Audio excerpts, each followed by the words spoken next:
Welcome to the Humans Against Poor Scholarship Summer Grant Interviews. Each one of our interviewees is competing for a $2,000 grant to help fund their summer research. Do you want to have a say in who gets funded? Become a HAPS donor today by visiting www.hapsfund.com/donate.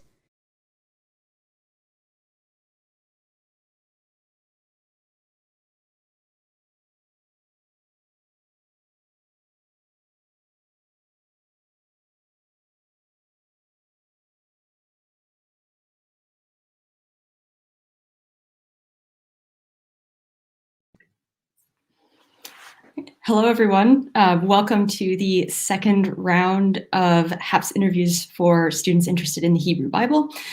My name is Sarah Moore. If you've been to this channel before, you probably recognize me from the What's New in the Ancient World segment that I host with my good friend E.L. Mazeros. And today I have the great pleasure of interviewing our HAPS applicants, which is very special for me considering I was one of the first recipients of this grant. So why don't we go ahead and get started and welcome our first applicant. Hello, welcome to your HAPS interview. Why don't you go ahead and introduce yourself and tell us where you're currently studying? Sure. So it's a pleasure to be here, and I'm really excited about your project in general. I think it's a great idea and just a great enterprise. So happy to be here. I'm in Israel. I'm in Haifa. I'm a doctoral student at Haifa University. And so that's kind of who I am and where I'm sitting.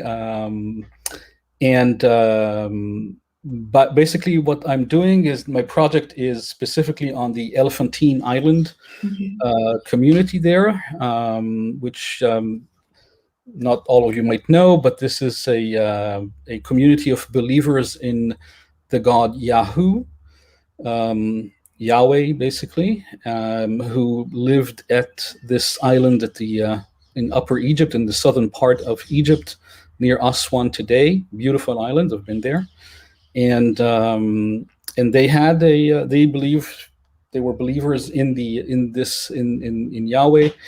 They had a temple there. They had priests. They had sacrifices. So it's a fully functioning temple.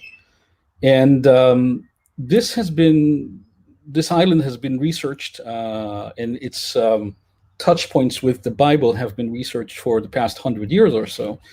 But there's still a lot to discover and to reinterpret and to rethink.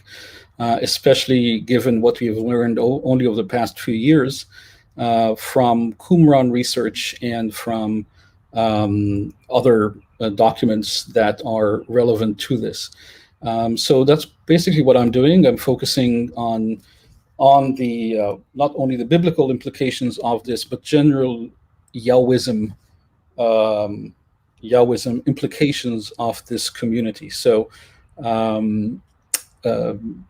And my main focus actually is on the relations between that community and Samaritanism and the Samaritans, which I see in my research. I think that's probably the most innovative part of my research is the Samaritan aspects of that Yahwist community in Elephantine, which are many. There's a lot of connections that I believe were not really recognized up until now. Between that community and Samaritanism and early Samaritanism or 5th century Samaritanism that are important also for biblical scholarship in general. The history of the formation of the Bible, biblical Yahwism, really early Jewish history and thought and theology. So a lot of implications, linguistics as well. I mean, just a tremendous amount of implications that derive from this research. Yeah, it sounds fascinating. It sounds like you have a lot to rediscover, rethink, and rework with your research. And it's also something that we don't see a lot in the study of the Hebrew Bible. So how did you get into this field? That's a great question. I wanted to work on stuff that was more Qumran related originally, and I was studying with some of the really the kind of the leading figures in that field, in Qumran research. And I was just asked to do just a seminary paper on elephantine. It was not supposed to be my doctoral thesis, and so that developed into a bigger paper, and it developed into something that was even, started kind of mushrooming into something that was much more important. And I just fell in love with this topic, and I just noticed that there's so much more. And I think that actually even early on, when it was not supposed to be anything big, I already made a pretty important discovery that was kind of the anchor from which this Samaritan connection came to be. And that discovery was a very important connection between certain characters and certain grammatical elements in the archive, in the Elephantine archive, with the Wadi Dalia documents from Samaria. And so I was able to actually connect some characters, some actual historical characters there for the first time. And so so I had to defend that view and to convince my supervisors that this is worthwhile. And then based on that anchor and the support that I got from that, I was actually able to build a much fuller view of that connection between Samaria and Egypt. And once you breach that point, a lot of different things start falling into place, both in terms of their theology and in terms of their worship, even again linguistic elements in it that are Samaritan, really early Samaritan or Northwest Semitic elements, and all kinds of very interesting elements of their religious thought, as I said, in terms of their theology, and of course a lot of implications on Bible studies as well. Yeah, absolutely. And one thing that this channel does is sort of cater to non-specialists, and I think this connection that you are making is very interesting. So would you mind briefly explaining for our audience who the Elephantine community is, sure, and also who the Samaritans are? Sure, of course. So the Elephantine community is a community of believers in a deity called Yahweh. And the reason I'm avoiding the word Jewish is just simply because it's a little anachronistic to call them Jewish. So that's the only reason a lot of scholars do call them Jewish. So, and if it's easier for anyone to think of them as Jewish, that's fine. I'm just trying to not be anachronistic about it. And so this community of believers in Yahweh had a temple. I mean, they were discovered, really we knew nothing about them, and they're not mentioned in early sources like Josephus and Philo in anywhere really, neither in the Mishnah or Talmud or any source. And we found them by accident at the end of the 19th century, early 20th century. And it launched an avalanche of scholarship output by the leading scholars at the early 20th century. And this interest continues up to today, because we really have a live community with a live active temple to Yahweh in the 5th century during the Persian period, where most scholars agree that much of the Bible was developed during that time. And so we have firsthand actual documentation from people who lived, and we know from their documentation that they were in constant contact with Judea and with Samaria as well. And so they were not this esoteric weird cult somewhere, but they were very, very representative of Yahwism, which turned into Judaism at some point later on. But they are very good representations of what Yahwism was in the 5th century BCE. And so great interest in studying that, of course, for many disciplines, and absolutely fascinating stuff.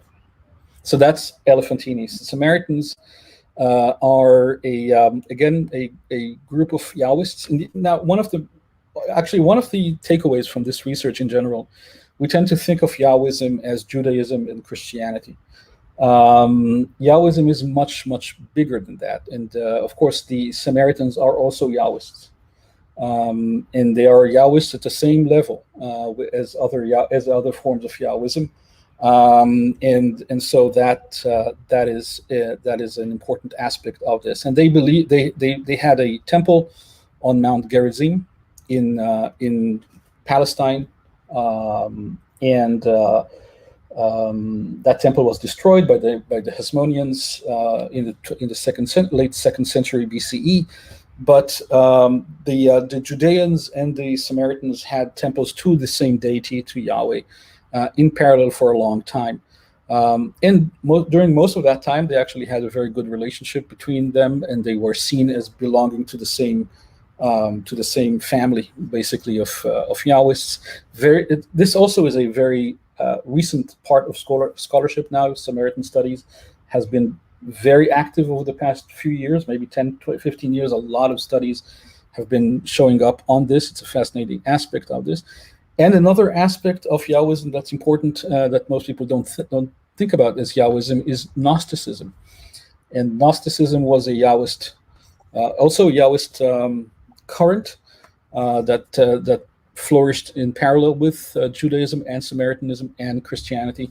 And actually was probably the most popular form of Gnosticism, of Yahwism, in the ancient world.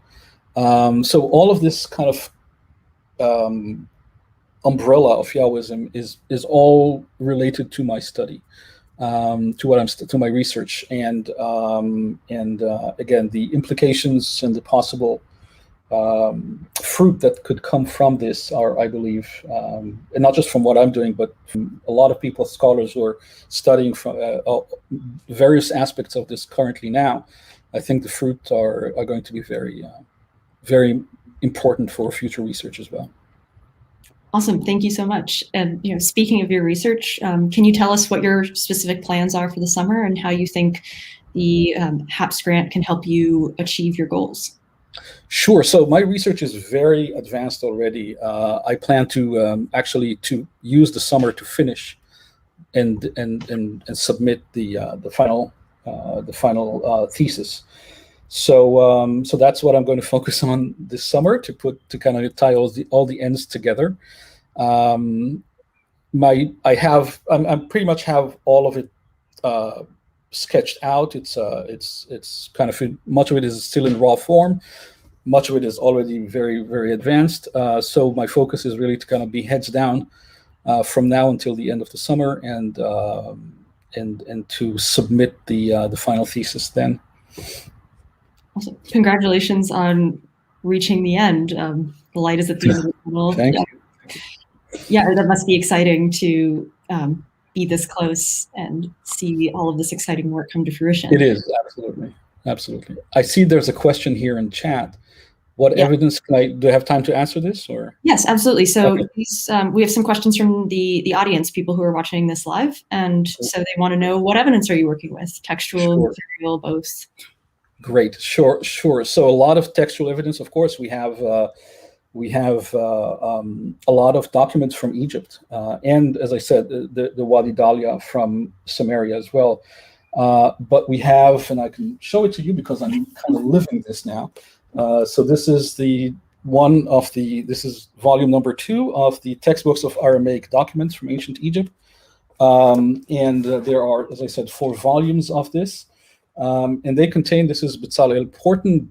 He's called also Mr. Elephantini. He is the guy who spent practically his entire career on the question of Elephantini, and has put together pretty much most of the documents, almost 99% or so of the documents from Egypt in Aramaic are in these 4 volumes. And so this is firsthand, this is textual evidence. There's a lot of scholarship that's around this, around other documents as well. It's not just textual evidence. There's a lot. There are some other evidence that is not textual that is relevant to this. Some figurines, for example, that are important.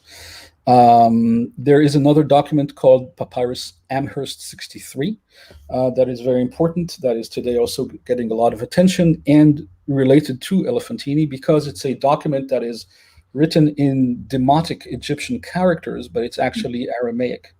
And so this papyrus is also very relevant, and I have an entire chapter devoted to this in my thesis.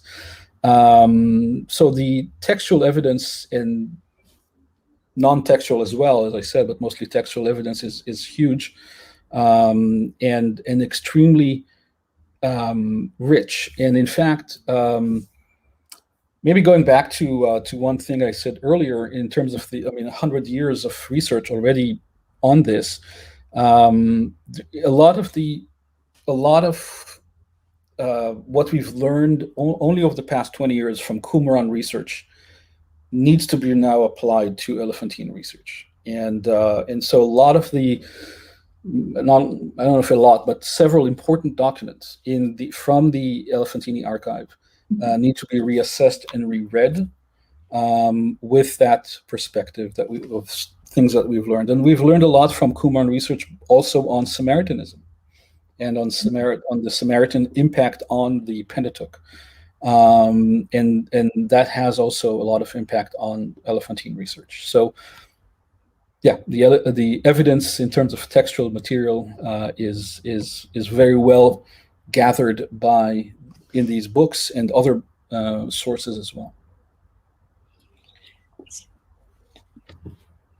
So it looks like we have a question. It says, there seems to be many religious influences on the small island of Elephantine. Does it make your work more interesting or impossibly complex?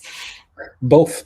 The complexity, the impossibility of the complexity makes it more interesting. It is true. There are many religious influences on this island, and I believe that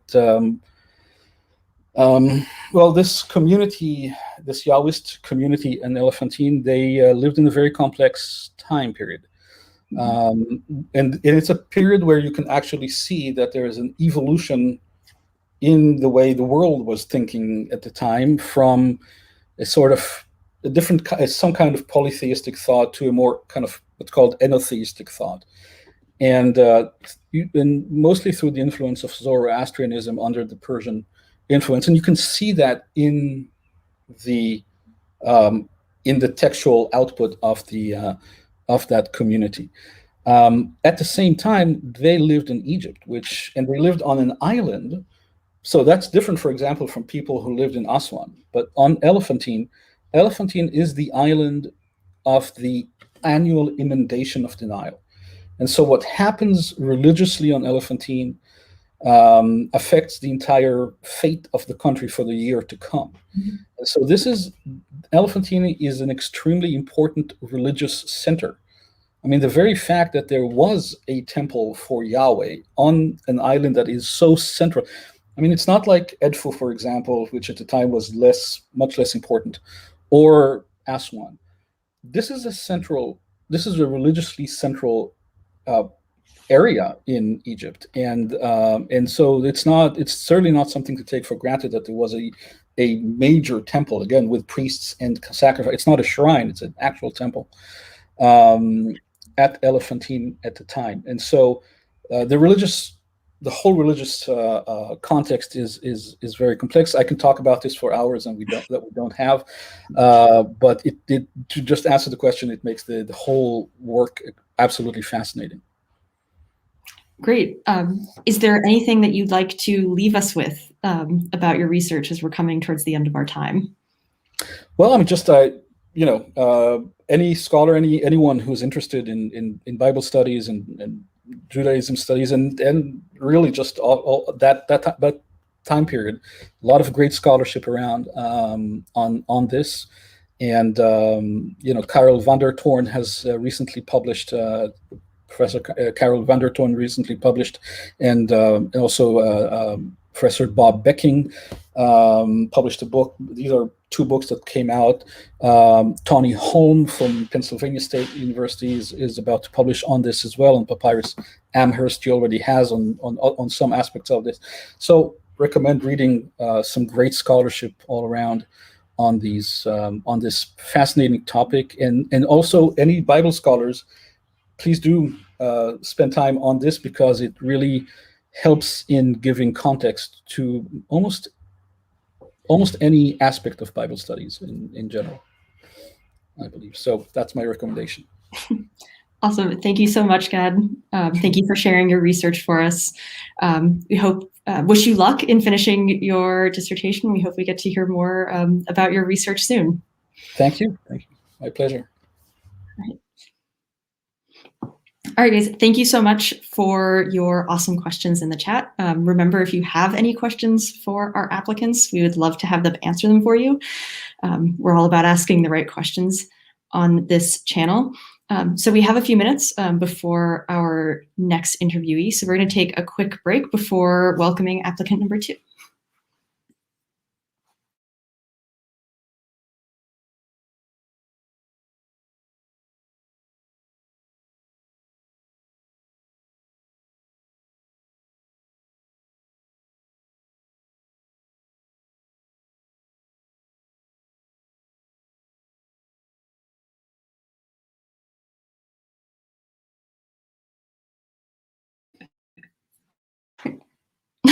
Hello, everyone. Welcome back. We're about to welcome our second applicant. Just a reminder, if you have any questions, please drop them in the chat. We really want to answer your questions, big or small. All right, so let's hear from applicant number 2. Hello, welcome to the Digital Hammurabi channel. Why don't you introduce yourself and tell us where you're currently studying? Hey, I'm Itai Kagan. Thank you very much. I'm from Hebrew University of Jerusalem, and this is where I am on the other side of the world, probably for most of you. The weather's lovely now, and it's nice to be here and to be able to speak across the ocean. I also want to give, recommend you for the name of HAPS. I think it's a great name, and and also want to say thank you for God, the previous interview. I think his research sounds really, really interesting, and I also have here the 4 volumes of the documents as a Bible scholar. So I agree that these are fascinating documents and should be further studied. That's perfect. I mean, who knew having you guys back to back would work out so well? So first question, why don't you tell us how you got into your field? Well, I really wanted to be a professor of Bible studies, and I figured that doing a BA in that subject would be the right course to go. No, but seriously, I mean, ever since a young age, I really was interested in the Hebrew and Aramaic languages and the text. I mean, in my country, it's the languages we speak and we study it in school. And I was always very interested in trying to see what's below the surface of the text. I mean, just reading and understanding, everyone can do that. But what can we look for hints and clues and what's going on behind it? And I never thought I'll do it as a career, but I always thought I'd do like computer or science or engineering or something. But my girlfriend at the time, now my wife, told me, you know, the world could do with 1 or less more engineers or computer science. But you know, humanities, I mean, she's also from the humanities. Humanities in general, definitely philology, that you could really make a difference in that field. And so here I am. We're all about people who want to make a difference in the humanities here. So you were in the right place. So briefly, can you tell us a little bit about what your research interests are? Yeah, well, generally speaking, Northwest Semitic philology, and the texts that interest me are from a very, very large span. I mean, I'm interested in Hebrew and Aramaic and related languages, both from the earliest attested material and from much, much later up until late antiquity. For my PhD, which I'm now in my 3rd year of my PhD program, I'm focusing on Hebrew Bible and specifically on poetry, on the Psalms and other poetic prayers of the Hebrew Bible. And the perspective, the methodological perspective, which I enjoy the most, is phraseology. And it's not something that's all that common, and I think that's part of what I do, is try to bring this in both conceptually and methodologically to the forefront of philology, is how units, small units of language, evolve over time, especially in literature, and how do they actually inform and create the literature like in a symbiosis between the humans who create the literature and the traditional phrases that they use as building blocks. And it's very fascinating looking at it from a historical diachronic perspective, how these things get reanalyzed and changed. You mentioned that this is not really a common approach. Why do you think that is? Well, I'll go the other way. Why is it starting to become interesting now? I think computers is the answer. The people who did study phraseology and the back, you just spend years just collecting the material. It's just so difficult. And today with computers, it just becomes so much quicker, so much easier to do it. And it's just, it's possible. And also the theory in linguistics, I'll speak about it more a bit later. The linguistic theory of phraseology, of formulaic language has boomed in recent years. It's revolutionized how linguists see language and all types of language. It's like basically everything we say, everything I'm saying right now, everything we're all going to say or write in our entire life is mostly comprised of ready-made sentences just put together. And this is proven by corpus analysis of billions of words from digital corpora. So now we have the methods and the understandings to approach these things, which is why it's so new and fascinating, at least for me. Yeah, I mean, do you use computational methods in your work?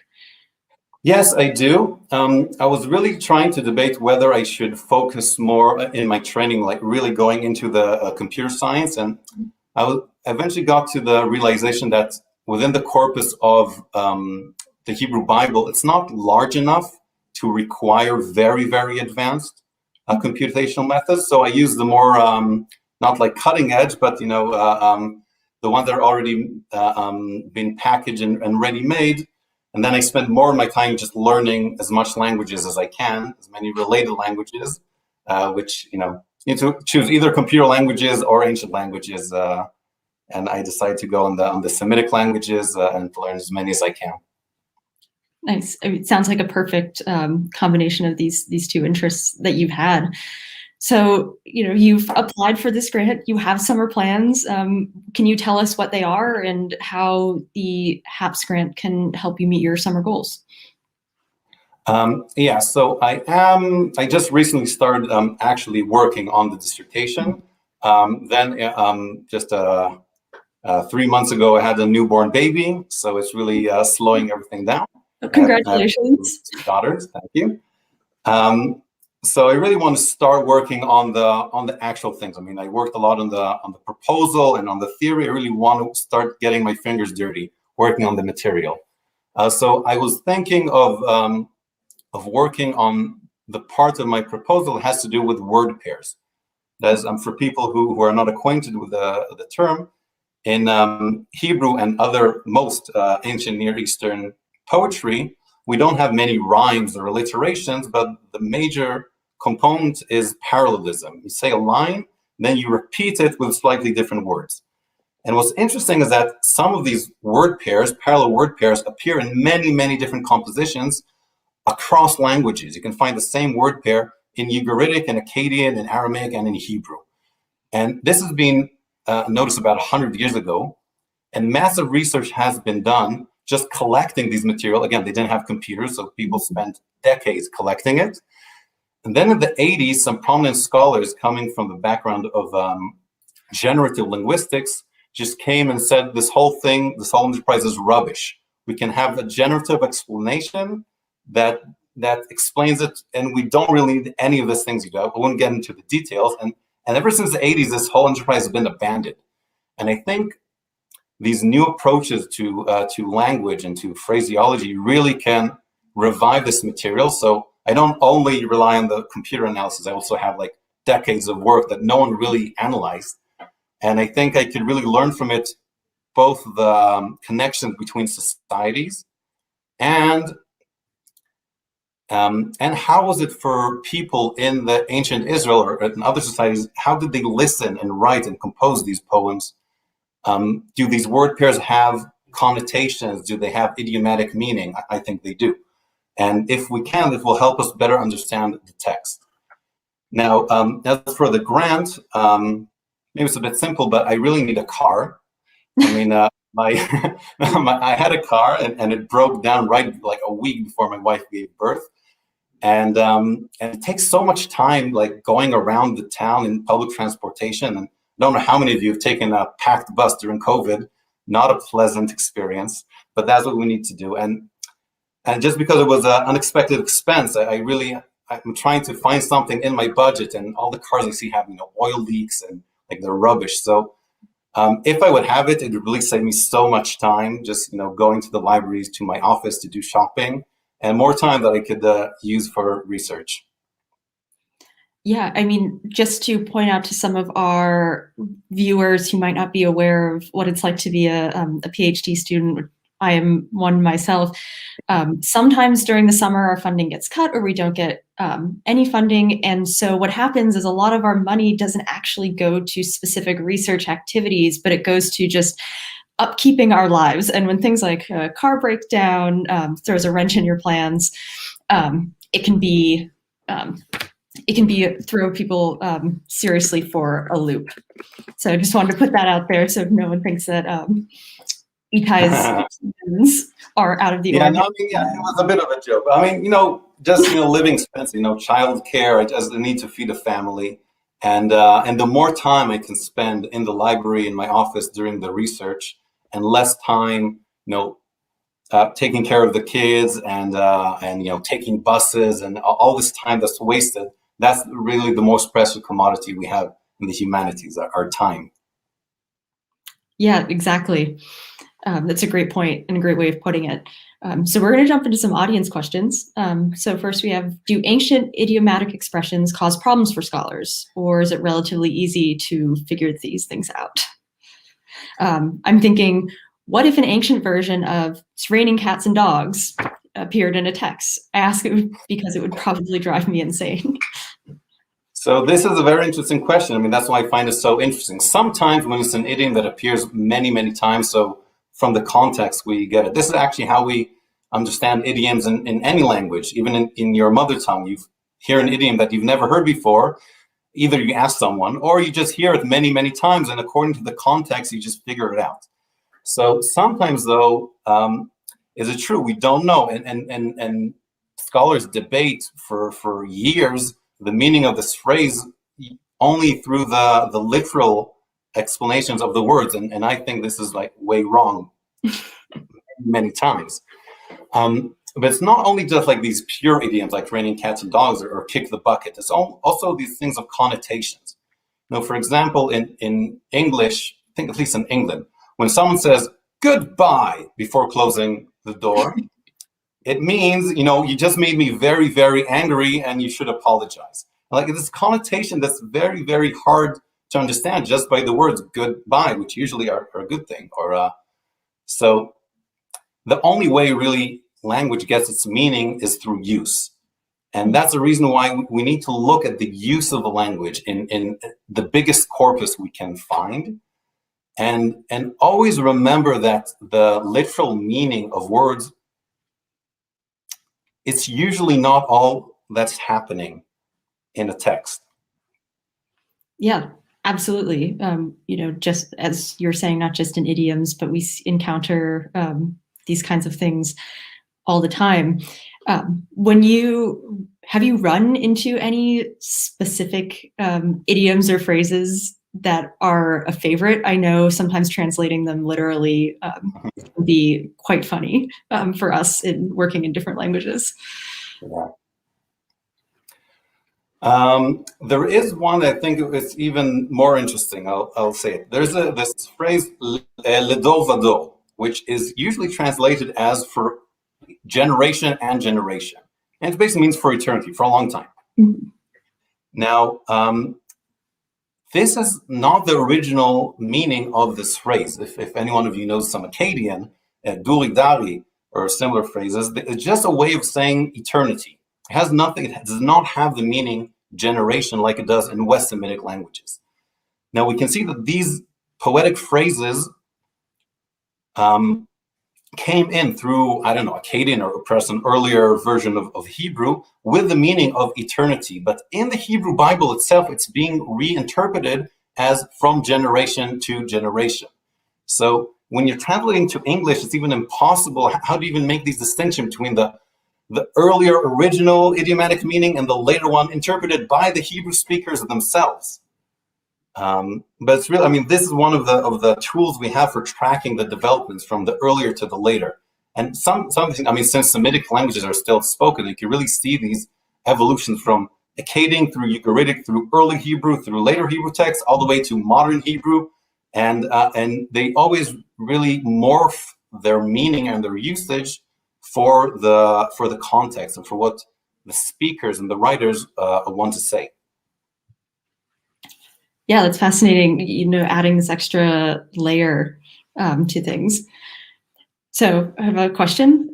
Does the poetic language in Proverbs differ greatly from narrative texts?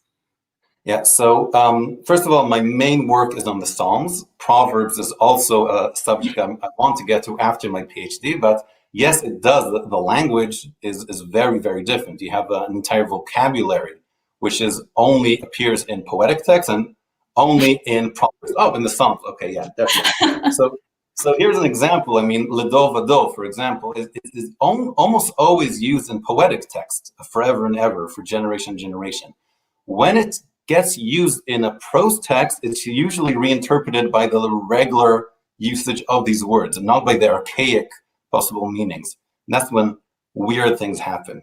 But yeah, definitely, I mean, in the Hebrew linguist of Hebrew Bible, really divided into early biblical Hebrew, late biblical Hebrew, and poetic biblical Hebrew, which is totally unrelated. I mean, it's as if it's a different dialect. It's very, very dissimilar. Yeah, I mean, I primarily work in Akkadian, but I remember taking biblical Hebrew and switching to poetic Hebrew for the first time and really being thrown for a loop.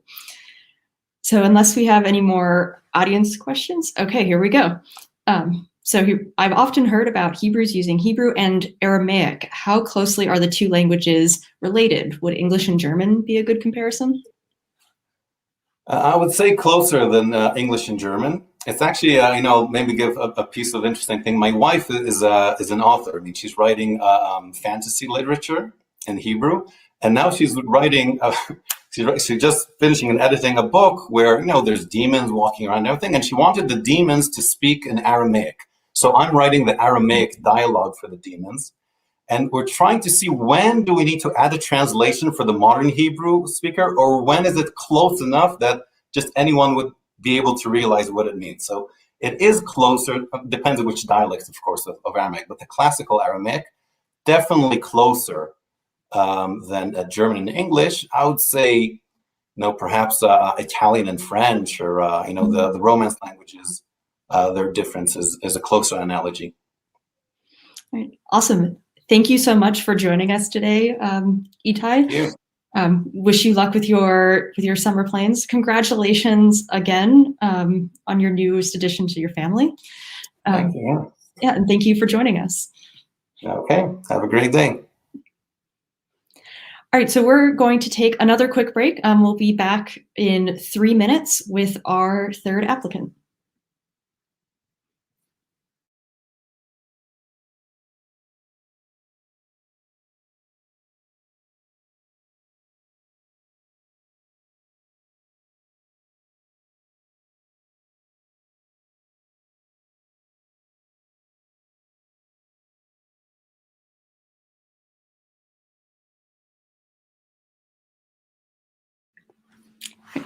Hello, everyone.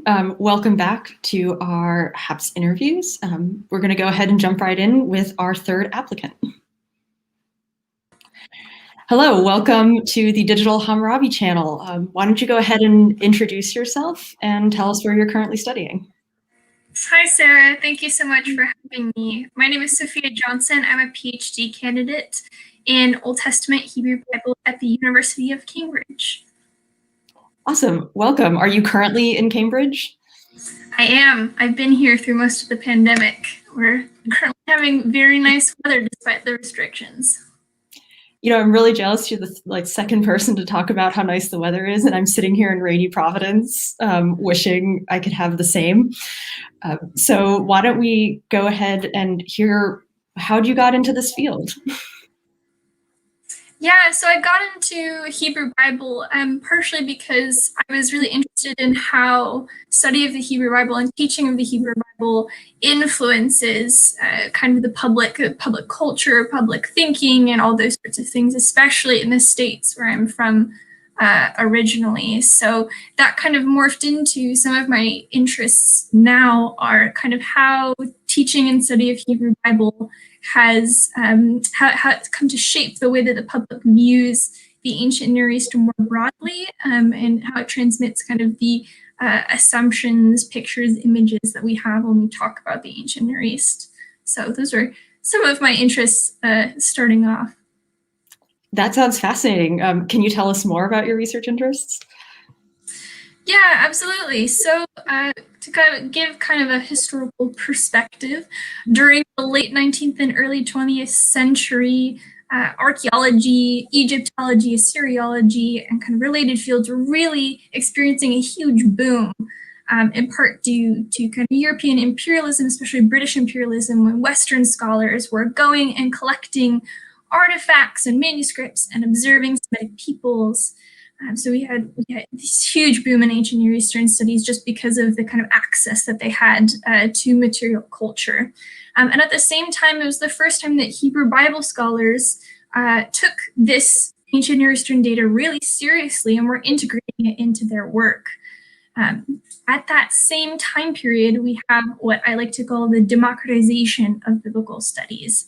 So because of the Enlightenment, we had wider access to education, more value on education, more people were being encouraged to seek higher education, especially in things like biblical studies, which were so influential in the Western culture at the time. So particularly, we had lots of clergy people who were going and getting educated at this time when so much ancient Near Eastern knowledge was being infused into Hebrew Bible studies. So especially like Christian pastors, but we also had rabbis and going back to their synagogues and Jewish schools, and they were teaching their communities and the people around them based on this kind of ancient Near Eastern infused knowledge. And so through that, we had a general population who knew more about the ancient Near East than they ever had before. And we kind of saw this continuing throughout the 20th century. And even today, I mean, you think about how many resources are out there on the internet, both in biblical studies, but also ancient Near East more broadly.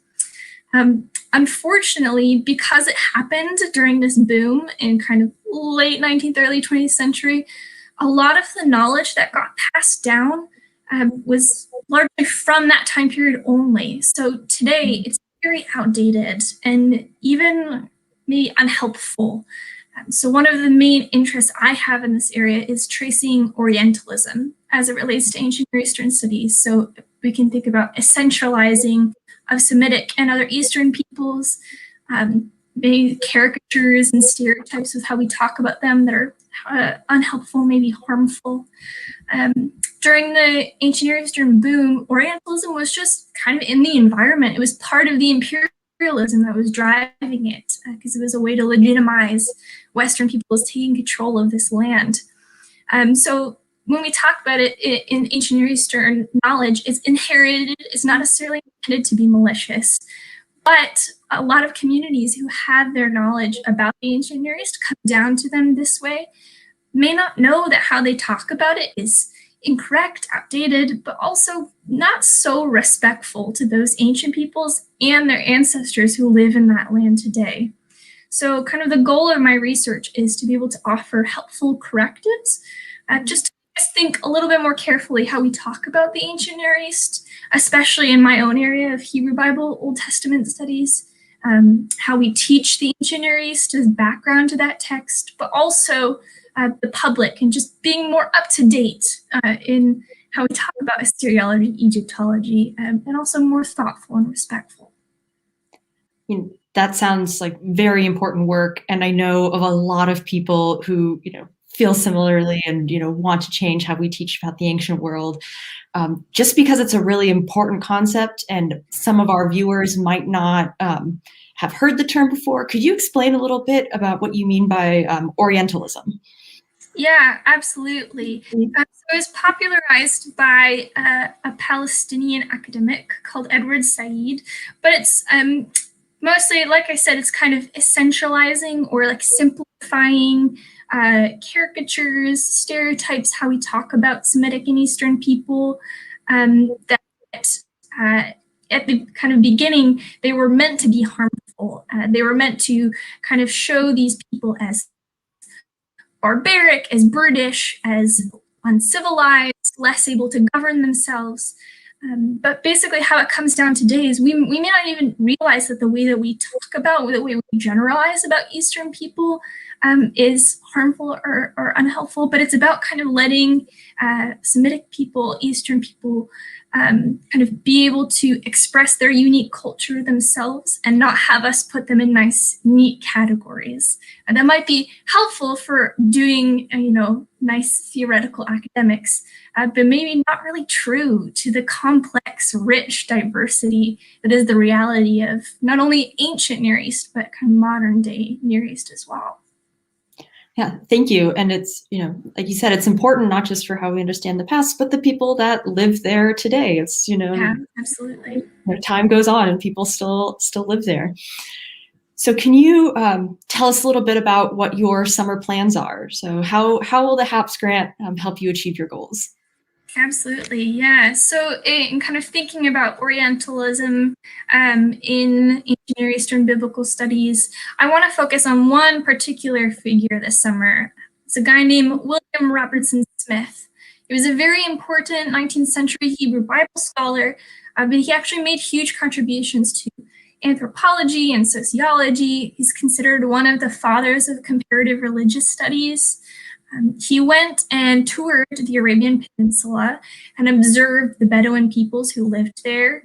And from that sociological data that he collected, he drew conclusions about what ancient Near Eastern cultures must have been like millennia ago, including especially the ancient Israelites. His work was hugely influential on Hebrew Bible scholars of the early 20th century. So if we look at the history of important people of that time, names like Julius Wellhausen and Hermann Gunkel, who are kind of the big granddaddies of Hebrew Bible, Old Testament. But also more general philosophers, names we might recognize from more broad intellectual history, like Max Weber, Emil Durkheim. And his work really shaped how all of these different scholars interacted with other ancient Near Eastern data. So new archaeology, new manuscripts that they were finding, and it shaped how they integrated all of that data into their Hebrew Bible work, specifically by giving kind of anthropological categories and models of social organization from what he had observed in the Near East during his time. So it's where we can kind of see a little bit of the Orientalism coming through. Is he made all of these nice, neat categories for how to talk about Semitic people, which maybe not helpful. It's been 200 years since Smith's writings, so a lot of his theories, a lot of his categories are very outdated as well, based on the new knowledge we have of ancient people, new finds, new manuscripts, all these sorts of things.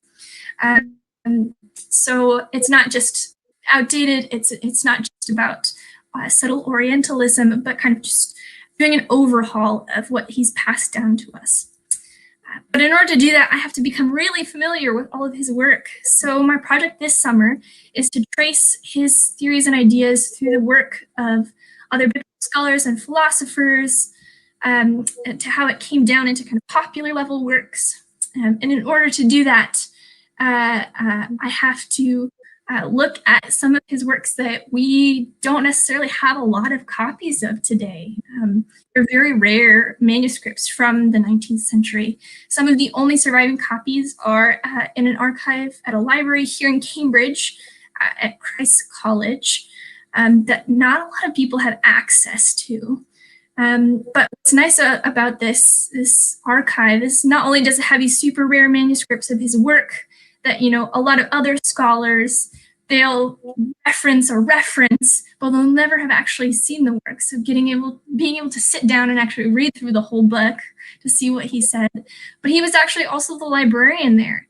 So after he died, all of his personal book collection was donated to this library, to this archive. So gaining access means I'll also be able to see the kinds of books he was reading, the people who had an influence on him, and the sort of environment that he was living in, how his writing of the Ancient Near East was shaped.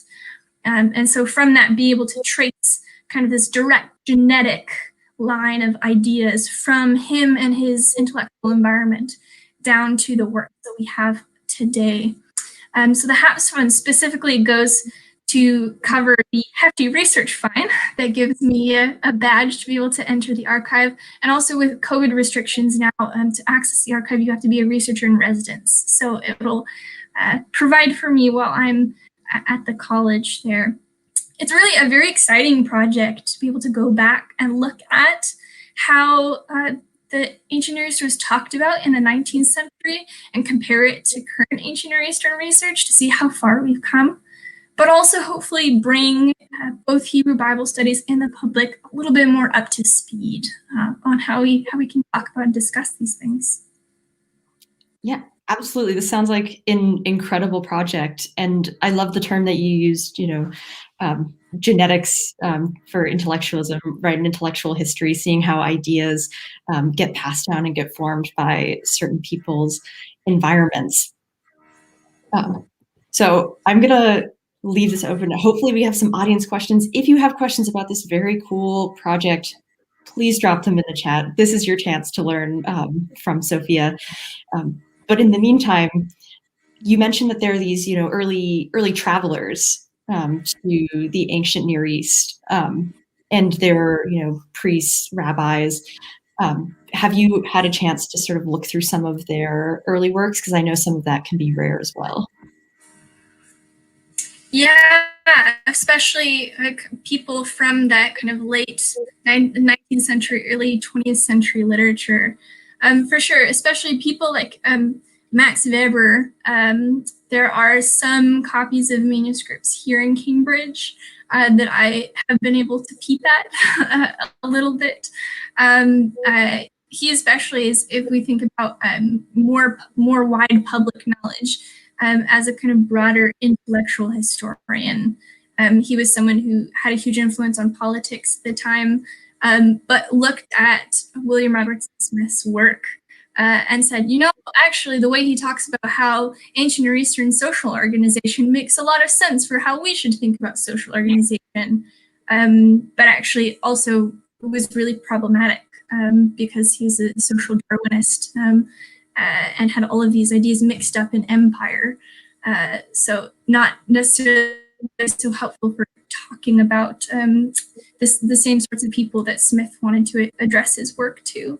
But yeah, I'm really interested in this mixing of what we might call like religious knowledge, the study of Hebrew Bible, and the broader intellectual history for just how we think about things like government and civilization, history. Yeah, awesome. And so we have a question from the audience. It says, what do you hope to learn? What questions do you most want answered by your research? Yeah, I think one of the things that I really most want to learn is specifically about social organization and how we talk about it, because there's this tendency in ancient Near Eastern studies when we talk about, for example, things that ancient Near Eastern people valued. There's a huge emphasis on family, and that is kind of the boundary between inside and outside community. Like you were either family or you were blood enemies. And that comes from Smith largely because he saw that as the boundaries of the kind of Bedouin tribes that he was observing. But you can kind of see how that gives off a very like primitive, brutish, like bloodthirsty vibe almost. And so looking at kind of where that came from in Smith's work and kind of how it got infused into other Hebrew Bible works. And also kind of learning if we add a corrective to that, if we think about maybe more along the lines of contract, per se, like thinking of the community as contractual. So I work on the Hebrew Bible concept of covenant a lot. If that can maybe help us think a little bit better, not only about ancient peoples as kind of less brutish, less like bloodthirsty, you know, similar to the idea of like cowboys and Indians, like the Indians out to get us, as a really harmful image, but also to think about, you know, the Eastern peoples, especially like the Arab peoples who are inhabiting that land, family being really important to them, but not necessarily in this like very simplistic dichotomy. Help communities be able to talk about that cultural difference a little bit better. It's one of my main kind of examples where I'm interested to learn more. It's awesome. And thank you so much for your answer. And so we have our next question. So according to, you know, reference to updating terminology, I know that some organizations have recently been changing their names to be more respectful. Can you talk about how this fits into ideas like the history of Orientalism? Absolutely. So this is one of the kind of main places where we see updates from Orientalist past coming in. Actually, the kind of the term Orient in particular. So, for example, the faculty here in Cambridge used to be called the Oriental faculty, and they changed that to the Faculty of Asian and Middle Eastern Studies because they realized that the kind of term Orient, as you can see in the kind of Orientalism term, gives this impression of the Orient or the East being something very exotic, something very other. And there's all of these ideas of like fetishism in the broader sense of like something being strange and us wanting to experience and possess it because it is strange and other.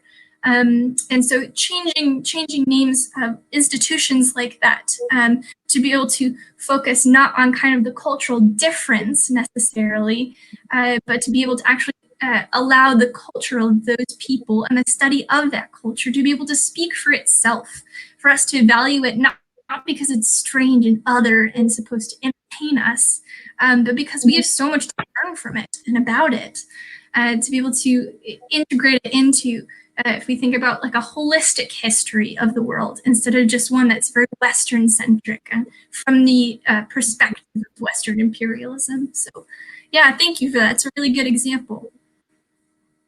Yeah, I mean, thank you for your answer. And I really like how you bring in, you know, topics of not just, you know, interpretation, but also possession, especially when we deal with objects and whatnot, like you mentioned at the beginning of your time. So we're coming to the end of your interview. Thank you so much for joining us, Sophia, for sharing your research. Thank you for your viewers for your questions. We love hearing from you.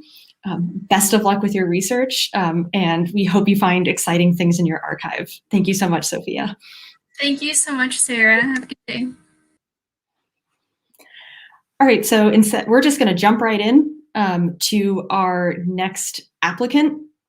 Welcome our last applicant for this interview round. We do not have our last applicant yet. We do not. I'm going to email them and double check that they are still happy to come and have an interview. So I'm a liar and you shouldn't listen to me. All right.